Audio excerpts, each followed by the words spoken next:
सोलापूर जिल्हा मध्यवर्ती सहकारी बँकेच्या तत्कालीन संचालक मंडळाने बेकायदेशीर वाटप केलेल्या जवळपास 238,42,00,000 रुपयांच्या कर्जवसुलीचे आदेश विभागीय सहनिबंधक योगीराज सुर्वे यांनी जिल्हा बँकेला दिले आहेत. त्यामुळे जिल्हा मध्यवर्ती बँकेच्या माजी संचालकाच्या मागे वसुलीचे शुल्ककाष्ट लागणार आहे. दरम्यान यात दोषी असलेल्या संचालकाच्या मालमत्ता ताब्यात घेण्याच्या सूचनाही देण्यात आल्या आहेत. त्यामुळे संचालक आता चांगलेच धास्तावले आहेत.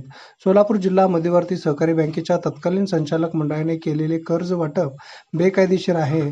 त्यामुळे बँक आर्थिक अडचणीत सापडलेली आहे. त्याचा परिणाम म्हणून बँकेच्या पात्र सभासदांना कर्ज वाटप होऊ शकलेले नाही.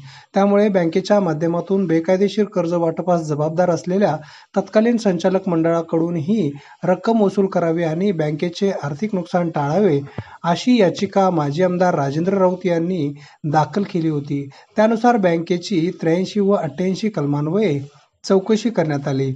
यामध्ये तत्कालीन 35 संचालकांना जबाबदार धरून त्यांच्याकडून जवळपास 238,42,999 रुपयांची वसुली करण्याचे आदेश चौकशी अधिकारी किशोर तोष्णीवाल यांनी दिले आहेत. तेव्हापासून आजतागायत त्यावर 12% व्याजही आकारावे असेही या आदेशात म्हटले आहे. त्यानुसार विभागीय सहनिबंधक योगीराज सुर्वे यांनी कलम 98 अन्वये जबाबदार संचालकाच्या खाजगी मालमत्ता ताब्यात घेऊन वसुली करण्याच्या सूचना दिल्या आहेत. जिल्हा बँकेला हे आदेश नुकतेच मिळाले आहेत.